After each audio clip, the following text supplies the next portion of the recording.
This time I wanted to talk about one of my favourite images that Joko uses.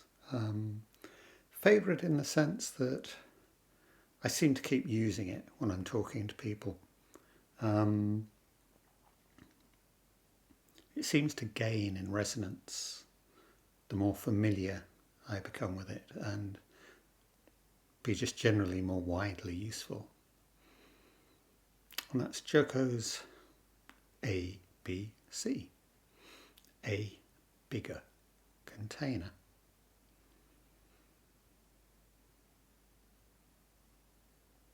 So I wanted to start by not talking about Israel-Palestine, because so much has been said, so much is being said. Anything that I could say would be so partial and really irrelevant.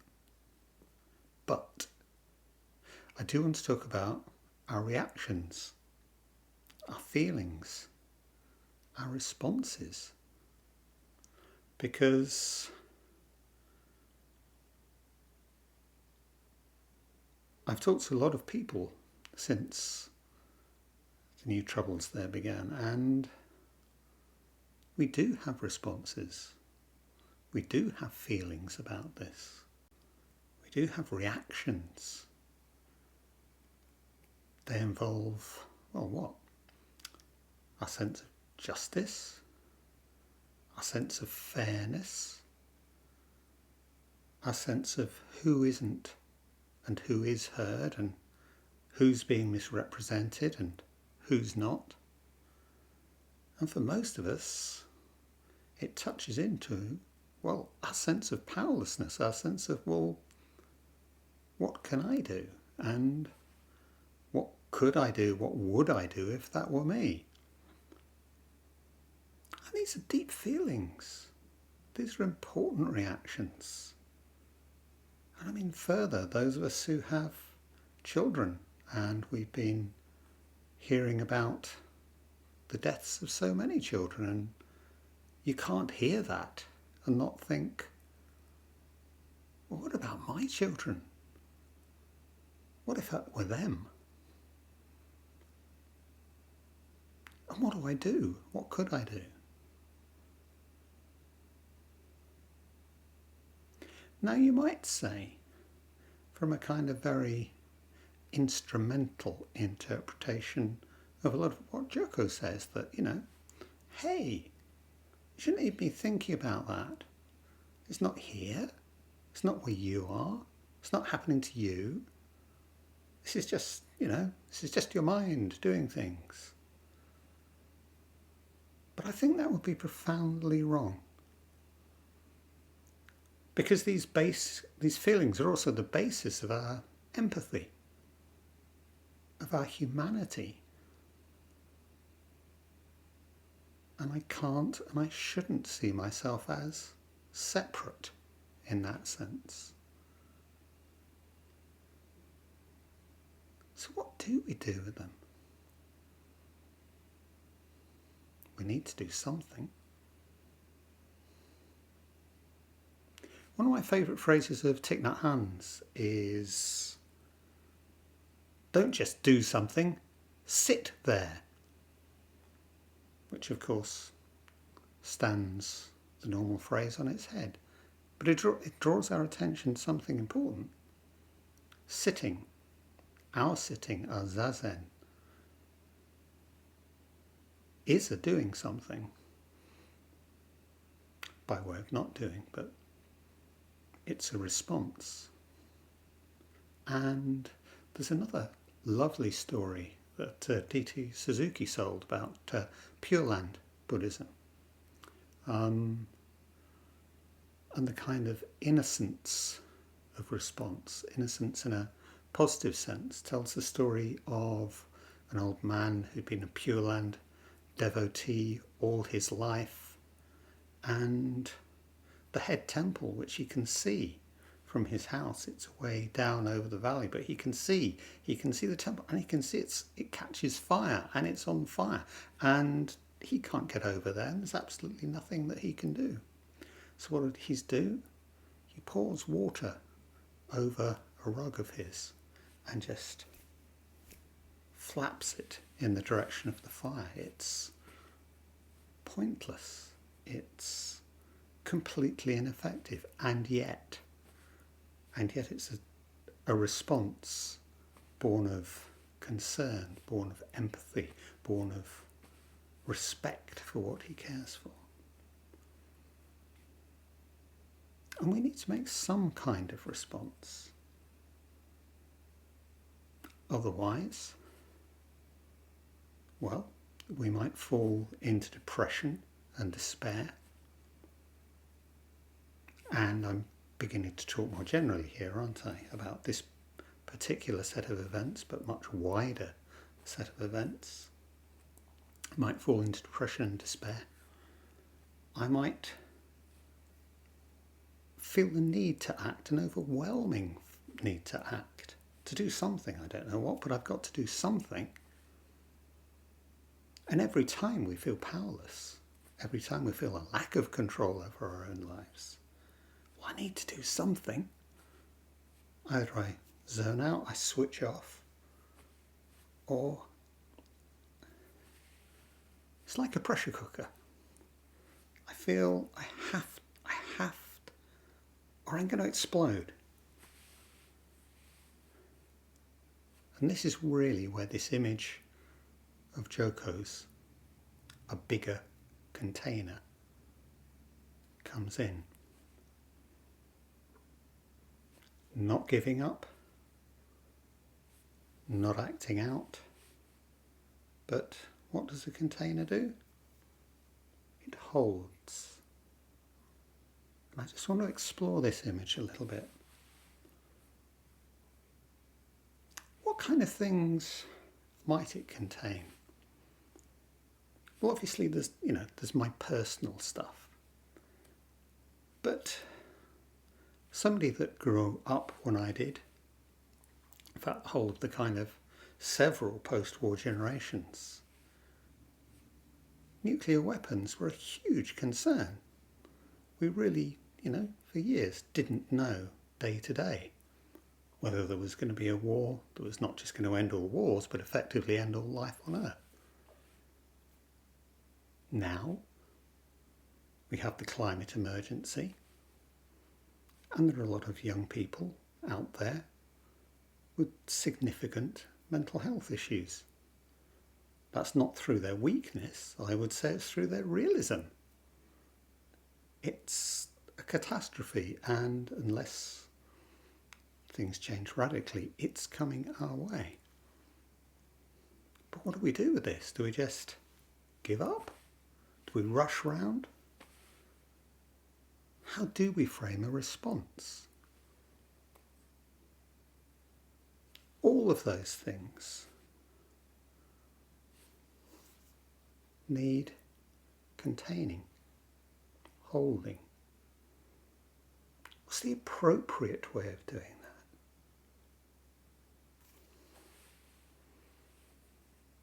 As I say, we can attempt to ignore, or we can act, or we can hold in a container. And for this we need a bigger container, because we all know how we are. We all know what kind of responses, reactions we make to so much in our lives. I can't hold it. Whether that's through,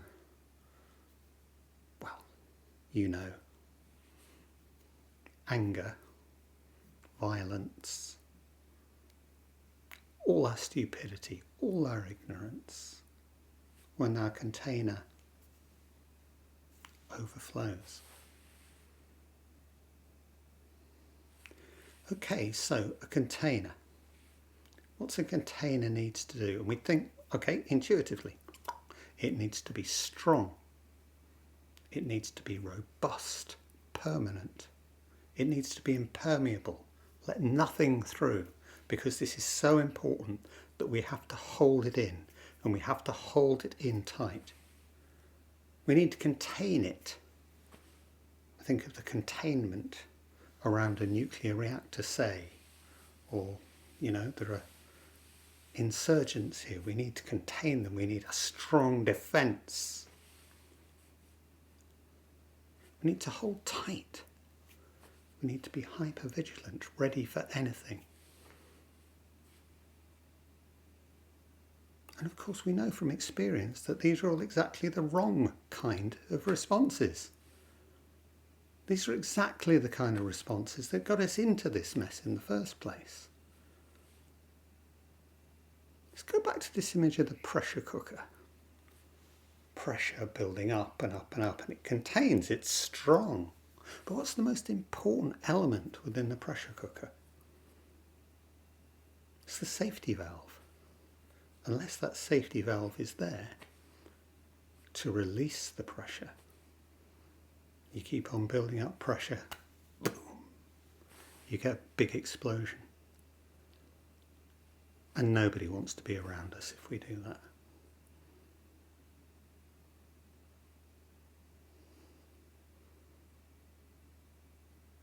So, there's another image of Joko's which we keep coming back to, which is of life as a river.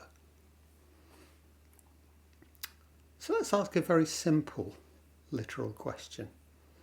How do you stop a river flooding? Well, one thing you can attempt to do is you can build really strong walls, and you can build them higher, and you can build them thicker all the time. And that gives you a certain measure of control at a cost. And if we think of ourselves, well, actually, if life is the river, then I'm containing myself. I'm controlling myself. And again, we have this image, this way we say it, of self-control. But actually, if we really want to stop a river flooding, okay, flood defences, walls have their place.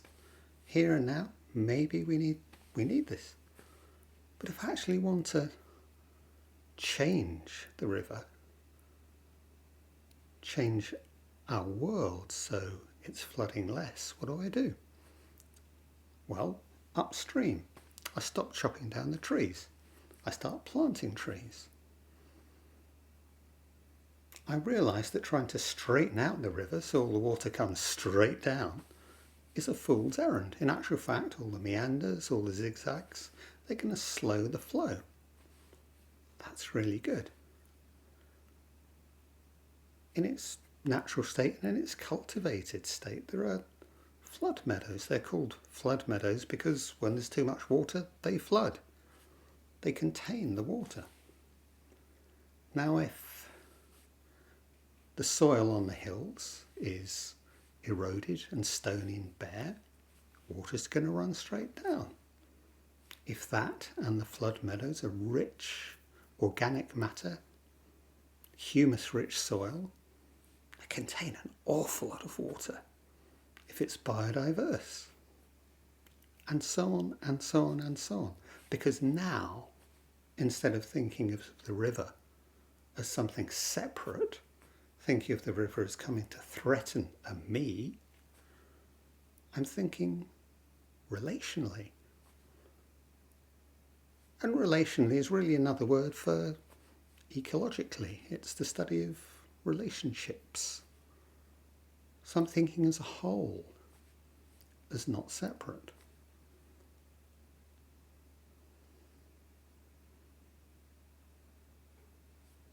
We can take this as more than an image. We can take this as how we might think about the container that we are, rather than as something itself contained and limited and individual and separate, as the container offered by a set of relationships. And we can bear in mind that we can't force this, and that actually effort, the exercise of my will, can very often be counterproductive here, because Well, holding, and I'm talking about the way that a container holds. It shouldn't squeeze. It shouldn't be doing this. It needs to be open. It needs to do this. The tighter I hold, the more resistance I will create. So holding gently. But that doesn't mean that I just have to sit around and, kind of, oh, well, hope it'll all happen. I think we can talk about setting an intention, which we could call an aspiration as well, that I just turn myself in a direction. And actually, if we're kind, if we're gentle, if we take the long view of this, Buddhism, and these are not really ordinary mind strategies, but, we can keep them in mind. Set myself in the direction of relationship. So if we think about it, the traditional Buddhist practices, generosity, friendliness, kindness, compassion, which I'll call caring, sympathetic joy, which is allowing myself to be happy at the joy of others, rather than going, why was that him and not me? All of these take us in the direction of relationship, take us in the direction of not separate. And to bring back in the ordinary mind perspective, there is absolutely no point trying to force the issue here. I mean, if I want to take a kind of ordinary mind mantra, it might be, I feel what I feel. And if I pretend not to, if I try and force, if I think that through an effort of will I can change the way that I feel, then I'm just stacking up trouble. So I feel the way I feel. And I restrain myself from judging myself for that. But at the same time, I can set my intention, I can set my direction towards kindness, generosity, gratitude, friendliness.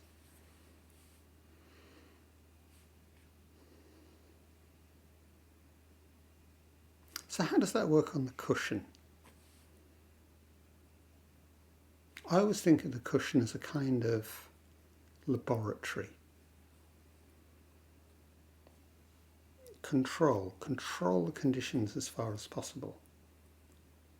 And one of the principal things that I do with Zazen is I exercise restraint, but it's very specific kinds of restraint.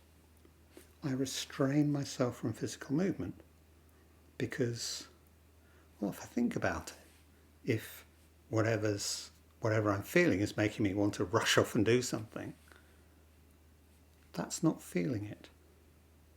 That's not experiencing it. And what we're talking about here is experiencing. And I'll say a tiny bit more about that in a minute.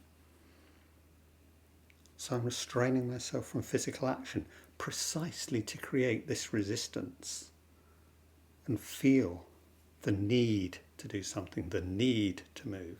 And no, I'll experience that. I'll hold it. Similarly, hopefully, I'm exercising restraint about that proliferation of thought, that chasing round and round, that prapancha, as Buddhism calls it, that rumination. It's another quite nice word. It just goes round and round. The stories. And allowing myself to believe the stories. I can feel the stories, I can experience the effects of the stories in me as I am sat here, not moving. But I don't believe the stories. I suspend judgment.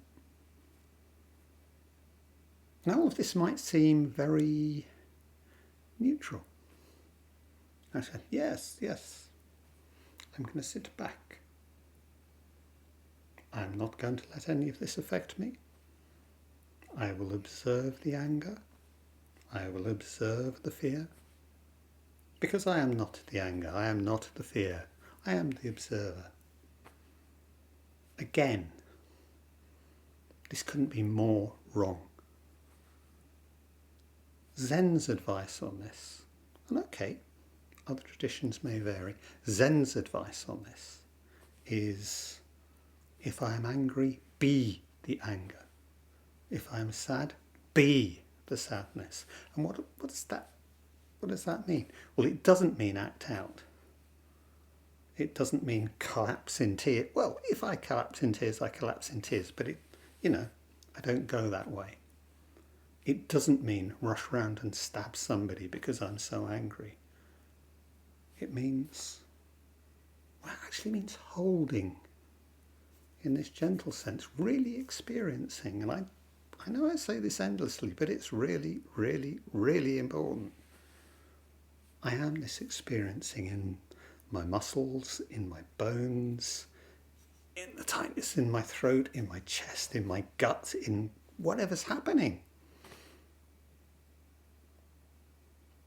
And I fully experience this. That's what I mean by being the anger, being the fear, being the sadness. Because I'm trying not to turn away. I'm trying not to go somewhere else, even if that's to sit back and be this all-wise observer. No. I experience fully and directly in this body-mind. And I hold, not grasp. I hold, more a cradle, kindly, with generosity, knowing that this holding is actually so much. And it's what we don't want to do. Naturally, why would I? If I'm happy, that's great, I'll just be the happiness. And if I'm miserable, I don't want to stay here, I want to be somewhere else. But no, I just hold, whether that's joy, whether that's sadness, whether that's fear, whether that's anger. But hold it as me, directly experiencing it as this body-mind.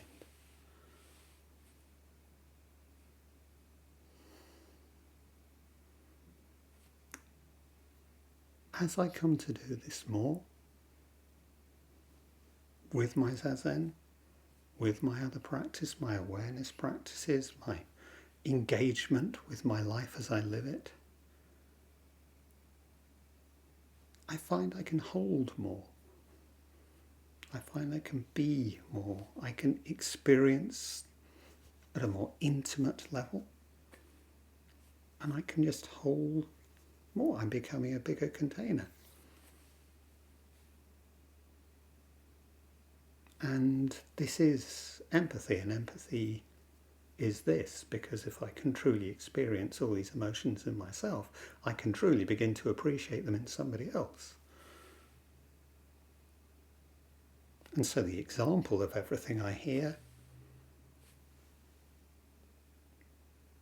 helps create me as this bigger container. Then it's not like, oh no, or oh, I need to do something. It's the ocean of suffering, the ocean of joy. Just me, just this, just you, just not separate. Talk a lot about the walls of my mind, the walls of your mind, the walls of our minds. Just the assumptions, the preconceptions that govern the kind of self-states that we find ourselves in. If you think of the walls of our mind as the walls of our container, it's not that we're necessarily trying to push them farther apart.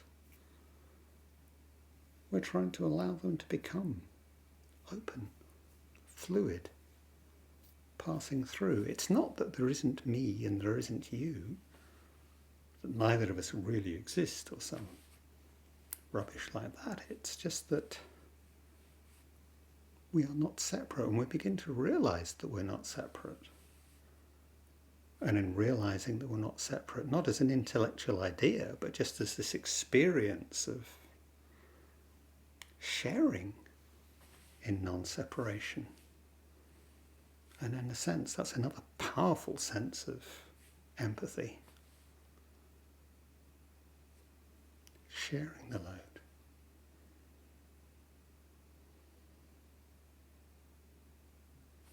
That's probably enough for today. We'll come back to this.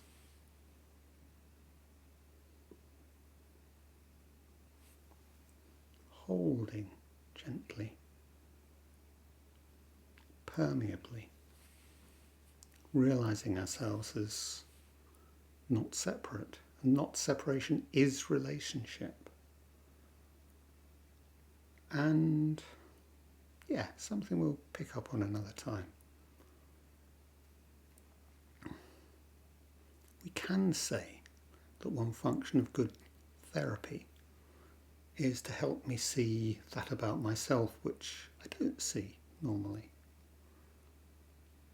We could say the function of what we're trying to do with Zen is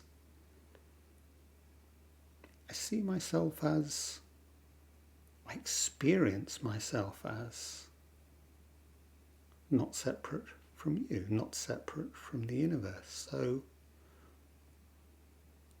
our practice helps show us, helps us experience what we didn't know about ourselves, which is our non-separation from everything. Which might just be the basis for love.